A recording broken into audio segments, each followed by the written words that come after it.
오늘도 사도행전 강의 이어나가도록 하겠습니다. 저희는 7장 가져왔죠. 이 스데반의 대적들이 돈으로 사람을 매수했습니다. 거짓 증언을 하게 한 거죠. 복음을 대적하는 세력들이 있습니다. 신성 모독죄로 스데반에게 누명을 씌운 것입니다. 그 스데반 지금 재판정에 서 있습니다. 대제사장 그리고 산헤드린의 공예원들 앞에 서 있는 거예요. 신문을 받고 있습니다. 사람이 그 위기에 부딪히게 되면 이 코너에 몰리면 진짜 그 사람의 모습이 나오죠. 스데반이 지금 죽음 앞에 서 있습니다. 억울하고 두려운 상황인데 지난주에 살펴본 것처럼 스데반의 얼굴은 천사의 얼굴 같았다. 왜요? 그 안에 예수님이 가득했던 것입니다. 복음의 영광이 그 안에 가득했던 거예요. 예수님으로 그는 가득했기 때문에 그 안에서 예수님의 얼굴이 나온 것입니다. 그는 예수님으로 충분한 삶을 살았던 거죠.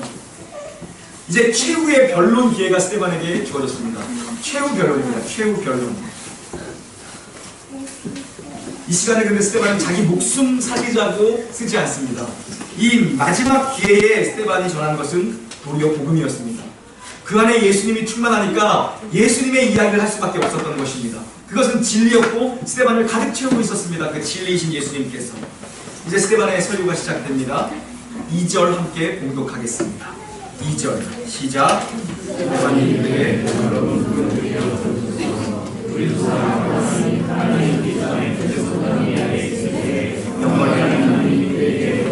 아멘. 그들이 이 스데반에게 누명을 씌운 이 제목은 두 가지였습니다. 하나는 성전 모독죄, 하나는 율법 훼손죄였습니다.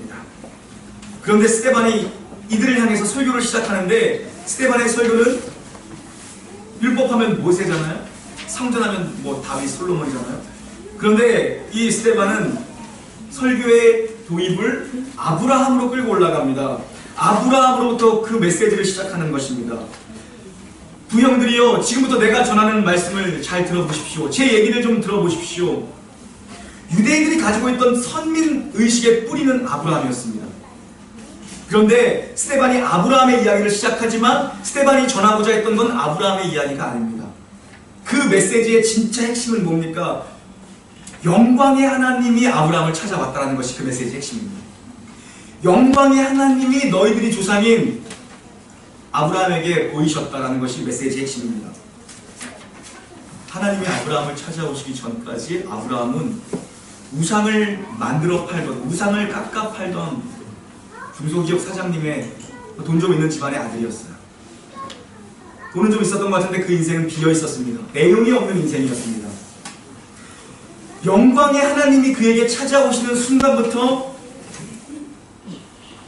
비어있던 그의 인생에 내용이 들어가기 시작한 것입니다. 내용이 담기기 시작한 것입니다.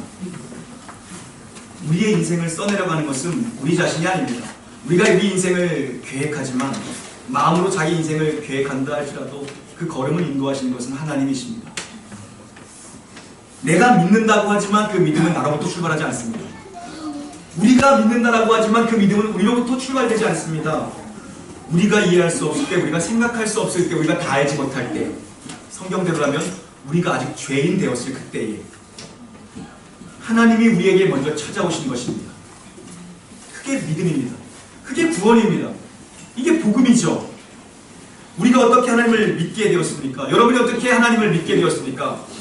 하나님이 여러분을 찾아와 주셨기 때문에 여러분이 이 자리에 앉아 계신 거죠.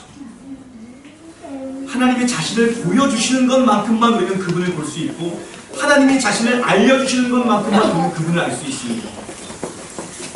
스데반이 하고 있는 이야기는 유대인들의 구원관을 완전히 흔들어 놓는 이야기였습니다. 부형들이여, 형제들이여, 어르신들이여, 제 얘기를 들어주십시오. 당신과 나의 조상, 우리 조상 아브라함의 믿음은 여러분이 그토록 신성스럽게 여기는 예루살렘 성전에서 시작된 게 아닙니다. 그 얘기를 하고 있는 겁니다.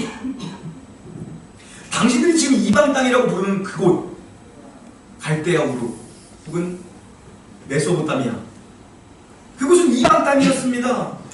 거기에 아브라함이 있을 때, 우리의 조상 아브라함이 있을 때 하나님이 글로 찾아오셨습니다. 그 얘기를 하고 있는 거예요. 하나님이 먼저 찾아왔습니다. 그 이방 땅에. 심지어 그는 우상을 만들어 파는 집안에서 태어난 자식입니다. 그런 자손에게 하나님이 찾아오셨습니다. 거기다 그는 무지한 자였습니다. 자식이 없었던 사람입니다. 그에게 무슨 위대한 조건이나 특출남이 있었던 것이 아닙니다. 근데 하나님이 먼저 찾아오셨어요. 구원이라는 것은 혈통, 조건, 행위에서 출발되는 것이 아니다라는 것입니다. 믿음은 그렇게 우리의 종교적인 열심을 가지고 출발하는 것이 아닙니다. 그 얘기를 지금 하고 있는 거예요, 스데반이요. 믿음이란 도대체 어디서부터 출발하는 것인가?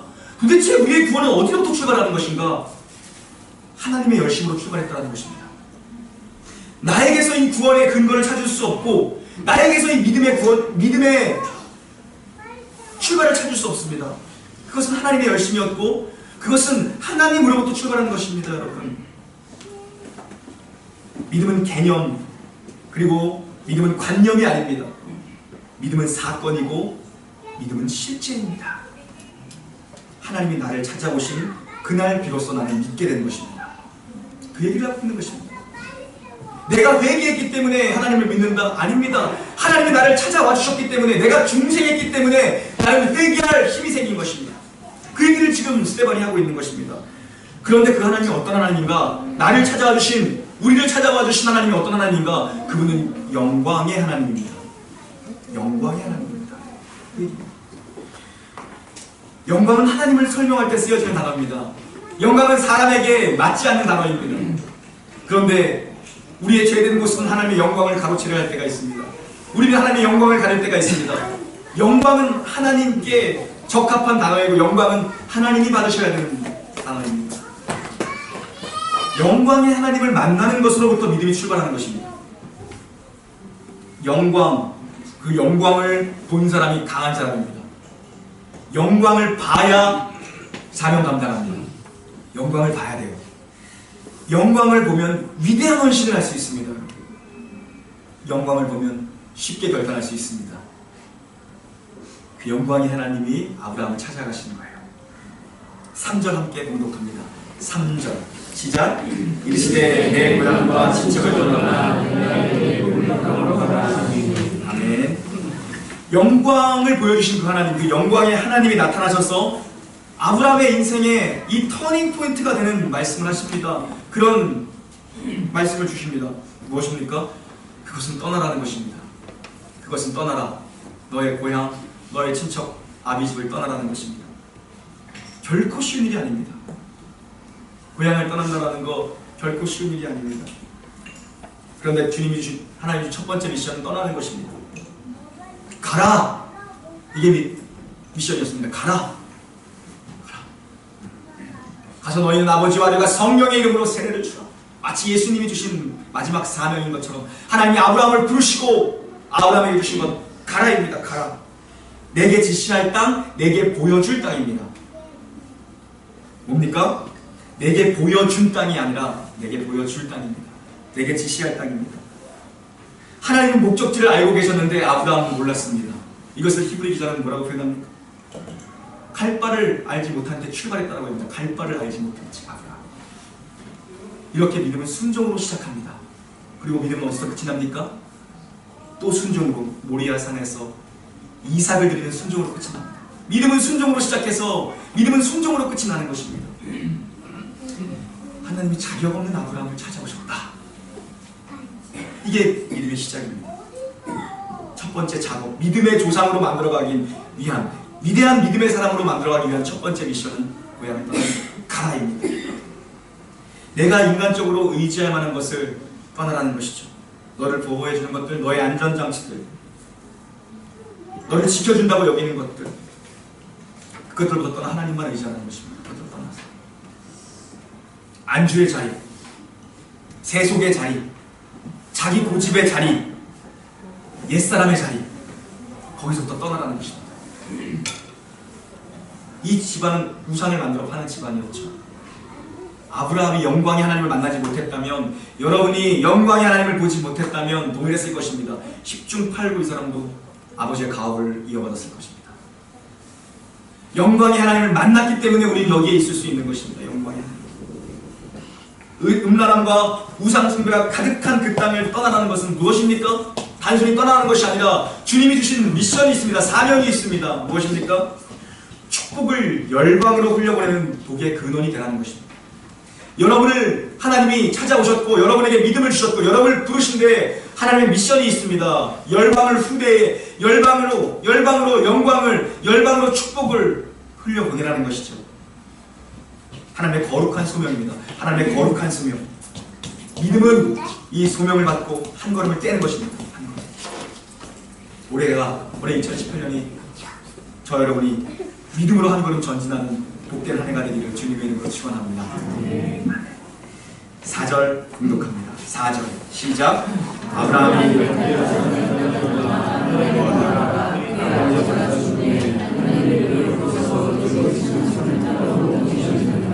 아멘. 믿음으로 한 걸음을 떼었지만 믿음으로 한 걸음 순종을 했지만 결코 믿음의 길은 쉬운 길이 아닙니다. 믿음의 여정은 결코 만만하지 않습니다. 우리는 믿음의 길을 걸어가면서 하나님이 우리에게 주신 것이 있습니다. 그것은 바로 과정이라는 것입니다. 과정을 주셨습니다. 한 번에 다 되는 게 어디에 있겠습니까? 하루아침에 훌륭한 믿음의 조상이 되겠습니까? 하루아침에 여러분이 훌륭한 믿음의 사람, 하루아침에 여러분의 가정이 훌륭한 믿음의 가정이, 믿음의 명문 가정이, 하루아침에 우리 교회가 하루아침에 동무하고 하루아침에 성장하겠습니까? 모든 것은 과정이 있습니다. 과정. 그 긴 과정 속에, 믿음의 여정 속에 수많은 사건들을 만나고 수많은 시간을 보내야 하고 수많은 사람들을 만나고 수많은 환경과 수많은 선택의 기로에 우리는 그때그때 서게 될 것입니다. 이 여정을 지나면서 우리는 믿음이 무엇인가를 배우게 되는 것입니다. 하나님이 어떤 분이신가를 우리가 배우게 되는 것이죠. 여러분이 순종하고 결단하고 한 걸음을 출발했다 할지라도 늘 믿음의 진보와 늘 믿음의 전진과 늘 복스럽고 좋은 날만 있을 수 없습니다. 다양한 과정들이, 다양한 순간순간들이 우리 앞에 펼쳐질 것입니다. 그러나 믿음으로 한 걸음 출발했다 할지라도 쉽게 끊어지지 않는 것들, 우리의 발목을 잡고 있는 것들이 여전히 있습니다. 유혹도 있을 것입니다. 옛사람의 모습이 우리의 발목을 잡고 있을 수도 있을 것입니다. 어쩌면 가장 주변에 있는 사람들이 나의 발목을 잡고 있을 수도 있습니다. 발목을 잡고 있는 게 있을 수 있어요. 아브라함이 아버지 데라와 조카 롯을 데리고 함께 출발했습니다. 갈대아 우르를 향해서 가는 도중에 그들이 중간에 멈춰섰습니다. 그 땅의 이름은 하란입니다. 메소포타미아에서 부름을 받은 그들이 약속의 땅으로 가는 중간에 멈춰섭니다. 그 땅의 이름은 하란. 의미적으로는 교차로라는 의미가 있습니다. 교차로, 우리식으로 표현하면 어떤 의미겠습니까? 역세권이에요. 역세권. 교차로. 학자들은 얘기합니다. 아브라함이 출발한 이 메소포타미아와 이 하란은 비슷한 지형이었을 것이다. 흡사한 지역이었을 것이다. 그러니까 이 아버지, 이 데라, 사업에 능한 사람이었겠죠. 가다 보니까 자기 살던 고향 땅과 비슷한 골목이 나온 거예요.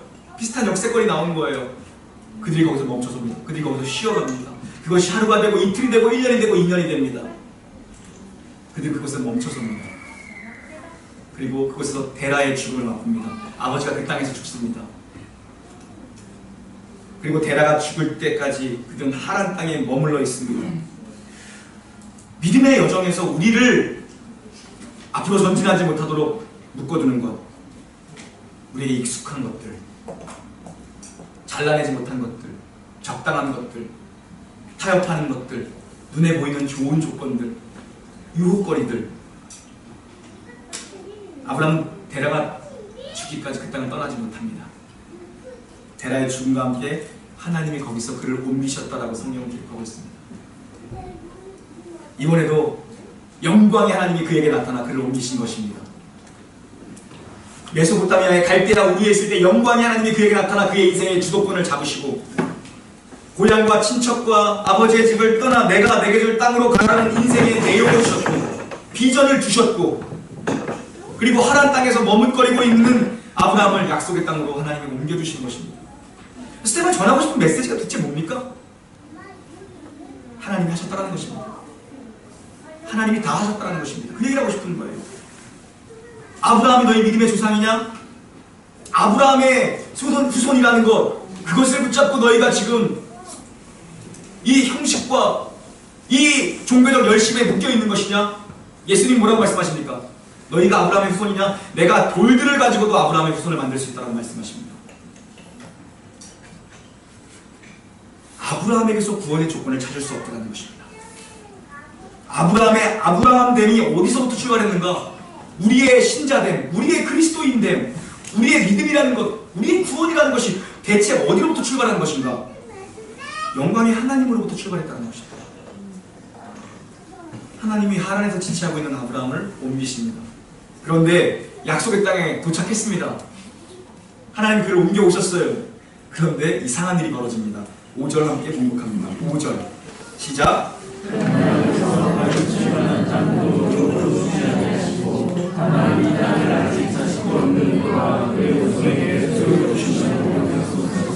아멘. 약속의 땅에 갔습니다. 하나님의 약속은 그 땅을 너의 기업으로 주겠다. 출발해라. 약속의 땅에 갔는데 발붙이고 살 땅을 주지 않았다라고 얘기합니다. 이상한 일이죠. 도착했는데 거기서 약속의 땅에 갔으면 뭔가 있을 줄 알았어요. 근데 거기서도 나그네처럼 살아야 됐어요. 내 집 한 평 마련하지 못하고 삽니다. 나그네였습니다. 이게 뭐지? 아브라함도 좀 황당했지 않겠습니까? 이게 뭐야? 내가 순종하고 고향을 떠나서 여기까지 왔는데 이게 뭔가? 근데 거기다 약 올리는 것도 아니고 이 땅을 너의 후손에게 줄 것이다 라고 말씀하십니다. 자식이 한 명도 없는데 무자한 자인데 아브라함 이 땅을 너에게 줄 것이다. 자식을 낳을 수가 없는데 뭡니까? 약속은 있는데 땅은 없습니다. 약속은 있는데 자식은 없습니다. 분명히 약속은 있습니다. 자식이 없고 약속은 있는데 땅은 없어. 믿음의 여정은 그런 길을 가는 것이라는 것입니다. 믿음의 여정은 무엇입니까? 아브라함아 눈을 들어 북쪽을 보고 남쪽을 보고 동서 사방을 봐라. 네 눈에 보이는 모든 것을 내가 너에게 주겠다고 말씀하십니다. 약속하셨어요 하나님이요. 밤에 아브라함을 또 부르십니다. 아브라함아 눈을 들어 저 밤하늘에 별을 한번 세어봐라. 셀 수 있느냐? 못 세겠지. 내가 너의 자식을 너의 후손을 저 별과 같이 많게 하겠다. 바라지도 않습니다. 아들 하나만 있으면 좋을 것 같아요. 저는 딸. 바라지도 않아요. 아파트 한 채 정도만 한 30평만 주시면 되는 거 아니에요? 바라지도 않아요. 눈에 보이는 걸 다 주신다고요? 말도 안 되는 얘기죠. 아브라함 입장에서 보면 이건 지금. 아브라함 이름으로 된 땅이 한 평 없습니다. 약속의 땅인데 땅이 한 평 없습니다. 저도 여기가 하나님이 보여주신 약속의 땅입니다. 이 동탄이요. 그래서 개척한 거죠. 우리 땅이 한 평도 없어요. 없다고요. 하나님은 근데 말씀하십니다. 동서 사방을 둘러봐라. 이 땅을 너에게 주겠다. 믿음이란 그런 것입니다. 믿음이란 그런 것입니다. 이것을 수납하는 것입니다. 믿음은 바라는 것들의 실상이요 보이지 않는 것들의 증거니 선진들이 이로써 증거를 얻었느니라. 말씀을 붙잡고 언약을 붙잡고 보이지 않는 것을 보는 것처럼 믿는 것이 믿음이죠. 보이지 않는 길을 보는 것처럼 걸어가는 사람들이 믿음의 사람들입니다. 그런 자들의 성경은 뭐라고 얘기합니까? 언약 백성이라고 얘기합니다. 언약 백성. 하나님의 언약에 묶여있는 자들입니다. 나의 것을 버리고 하나님의 언약을 붙잡는 자들. 여러분 믿음이 없이는 결코 비전을 출소할 수 없습니다. 믿음이 없이는 그 땅을 취할 수가 없습니다. 하나님 우리에게 약속한 것을 주시는데 약속을 주시는데 믿음이라는 그릇에 담아주십니다. 그래서 하나님의 영광을 보면 다른 게 안 보여도 갈 수 있는 거예요. 하나님의 영광을 본 사람은 안 보여도 갈 수 있다고요. 안 보여도. 결국 하나님이 무엇입니까? 그 하나님이 약속하신 그 언약의 내용을 전부 다 이루어내십니다. 그게 6절과 7절의 말씀입니다. 애굽에서 400년 종살이 과정을 거쳐 그 후손들이 수많은 무리가 되어 이 땅에 돌아오게 하십니다. 셀 수 없는 무리가 되어 이 땅에 돌아오게 하십니다. 그리고 이곳에서 아브라함이 서 있던 그 자리에서 하나님을 섬기게 하신다. 무슨 말입니까? 하나님을 예배했다는 것입니다. 하나님의 약속은 반드시 다 성취된다는 것입니다. 이것이 언약 백성의 믿음의 삶입니다. 하나님이 아브라함이 두렵습니다. 약속은 받았는데 이루어지지 않습니다. 하나님 제발 증거 좀 하나 보여주십시오. 내 밤에 잠이 안 옵니다. 그래? 알겠어. 증거를 내가 보여줄게. 재물을 잡아다가 둘로 쪼개어놔라. 고대 근동 아시아의 언약 체결 방식입니다. 두 언약 체결 당사자가 쪼개어진 괴물 사이를 둘이 손을 잡고 지나가는 것입니다. 무슨 의미입니까? 이 언약을 먼저 파기하는 자는 위약금을 무는데 그 위약금은 뭐냐? 쪼개진 재물처럼 반으로 쪼개져 죽는 것이다. 생명을 건 계약을 하는 것입니다. 아브라함이 요구합니다. 하나님, 이거 좀 몇 년이 지났는데 도대체 못 믿겠습니다. 좀 눈에 좀 보여주십시오. 그러면 재물을 준비해라. 해가 니역니역 질 때, 아브라함은 꾸벅꾸벅 졸고 있을 때 하나님께서 햇불로 현현하셔서 그 쪼개어진 재물 사이를 아브라함과 함께 손을 잡고 가십니까? 아니요, 그렇지 않습니다. 하나님이 혼자 그것을 지나가십니다. 무슨 말입니까? 내가 이 역사를 지키겠다. 너는 이루지 못할 이 약속은 내가 반드시 지켜내겠다는 것입니다. 하나님의 입술에서 떨어진 그 말씀은 하나님이 반드시 지키겠다는 것입니다. 반드시 지키겠다는 것입니다. 그리고 하나님께서는 아브라함의 이름을 바꿔줍니다. 아브라함에서 아브라함으로 바꿔주십니다. 무슨 뜻입니까? 열국의 아버지, 열국의 아버지라는 이름으로 바꿔주십니다. 그런데 그때까지 아브라함은 자식이 없어요. 사람들이 아브라함 그럼 열국의 아비 자식 하나도 없어. 하나도 없고 10명의 아들도 아니고 12의 아비입니다. 근데 자식이 하나도 없어요. 아브라함이 대체 무슨 생각을 했겠습니까? 그 이름, 자기 이름, 누군가 나를 부를 때마다 한편으로는 창피하고 한편으로는 부끄럽지 않았겠습니까? 그러면서 의지할 것이라고 하나님밖에 없지 않았겠습니까? 대체 얹어주실 거예요. 대체 얹어주실 거예요. 그 하나님이 이름을 바꾸시고 아브라함에게 할례를 명하십니다. 할례를 명하십니다. 스데반의 설교가 더 깊은 차원으로 들어가는 것입니다. 하나님이 얼마나 신실하신 분인가, 하나님이 얼마나 약속을 생명 걸고 지키시는 분인가, 하나님이 얼마나 자신의 말씀을 그대로 성취하시고 이루시는 분인가, 언약의 하나님이 얼마나 신실하신 분인가. 8절 공독합니다. 시작.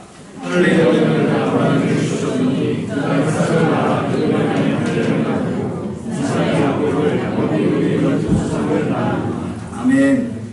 할례 언약에 대해서 말합니다. 할례는 유대인들의 표징입니다. 유대인들의 자부심이죠. 그런데 그 할례의 의미를 지금 너희들이, 부형들이 오해하고 곡해하고 있습니다. 스데반이 이 얘기를 하는 것입니다. 할례는 남자의 생식기의 끝을 잘라내는 것이죠. 무슨 의미가 담긴 것입니까? 이것은 끊어진다라는 것이고, 이것은 죽음을 상징하는 것입니다. 아브라함의 이름은 열국의 아버지, 하나님이 주신 이름. 자식도 하나 없습니다. 자식이 무자했습니다. 그런데 이 할례를 행한 후 아브라함이 100세의 아들 이삭을 얻게 됩니다. 그리고 그 이삭이 야곱을 낳고 야곱이 12조상을 낳습니다. 그리고 약속대로 그들은 수많은, 셀 수 없는 수많은 무리가 되어 이 땅으로 돌아오게 되죠. 무슨 말입니까? 불가능 속에서, 죽은 몸 속에서, 가능성이 끊어지는 속에서, 소망이 없는 속에서 하나님이 내가 지킨다라고 약속한 언약을 지키신다라는 것입니다. 하나님은 우리가 할 수 없는 자들이기 때문에 우리를 사용하십니다. 하나님은 유명한 자를 쓰지 않고 무명한 자들을 들어 사용하신다는 것입니다. 그렇기 때문에 우리를 부르시는 거예요. 그렇기 때문에 우리를 부르시는 거죠. 아브라함이 왜 믿음의 조상인가? 왜 믿음의 조상인가? 그가 쓸만한 사람이었기 때문에 믿음의 조상입니까? 나이가 100세, 자식도 없어, 아내는 경수가 끊어졌어요, 애가 생길 수가 없어요, 집안은 몇 대째 구상 만들어 파는 집안이에요. 이방 땅에 살았습니다. 유대인들이 자신들에 대해서 지금 자신들에 대해서 유대인들 자체가 오해를 하고 있었던 것입니다. 오해를요. 아브라함의 후손이라는 무언가가 대단해서 자기들이 특별한 선택을 받았다고 생각하는 거죠.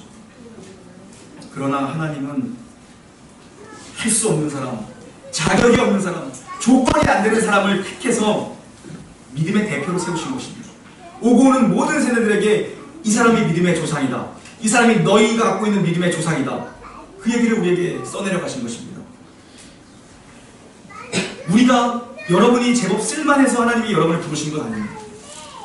제가 여러분보다 뭐가 좀 더 나아서 여기서 설교하고 있는 게 아닙니다.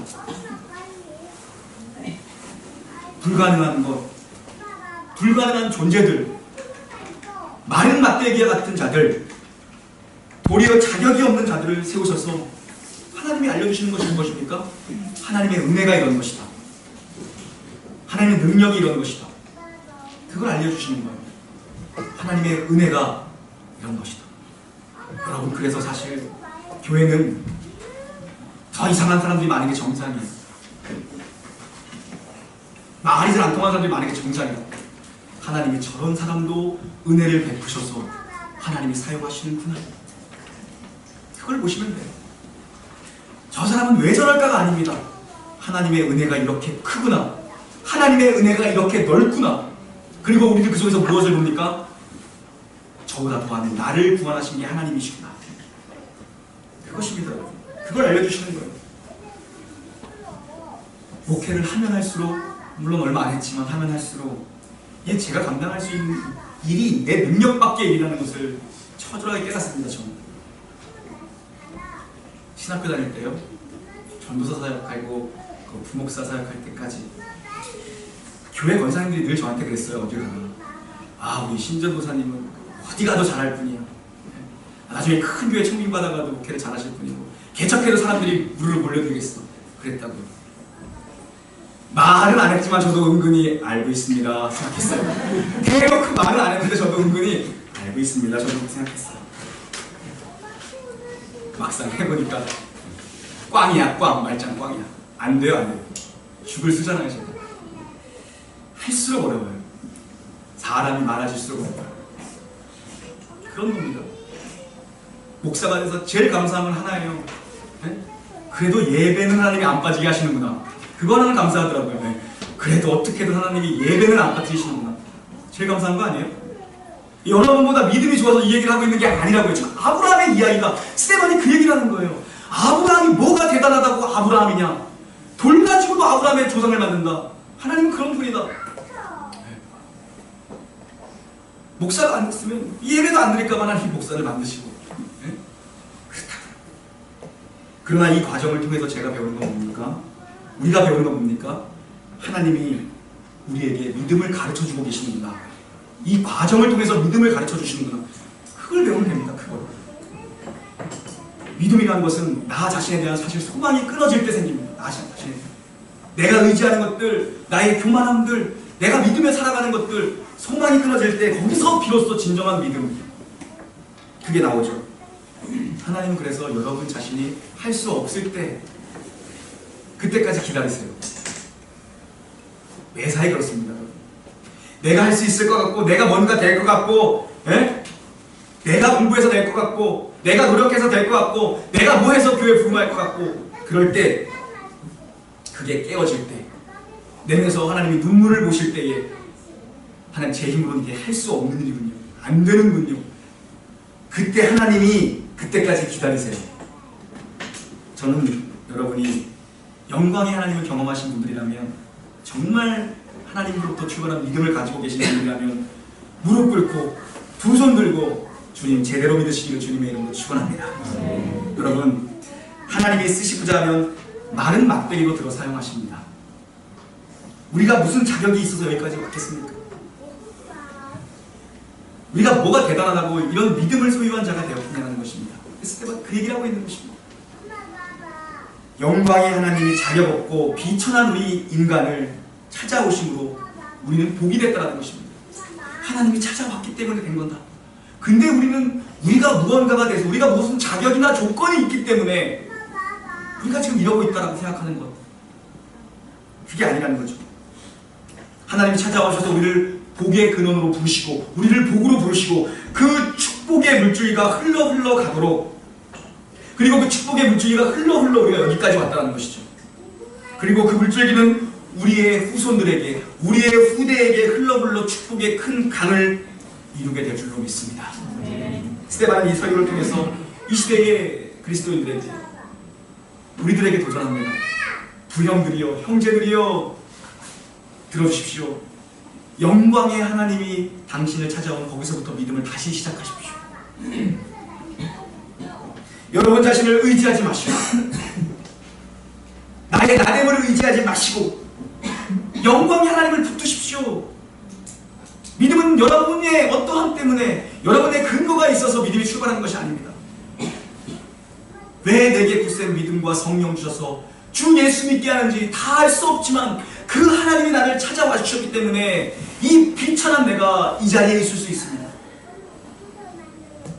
그래서 여러분을 부르신 하나님의 목적대로 그 복을 후대와 열방 가운데에 흘려 보내시는 복된 인생 되시기를 우리 주 예수 그리스도의 이름으로 간절히 축원합니다. 아멘.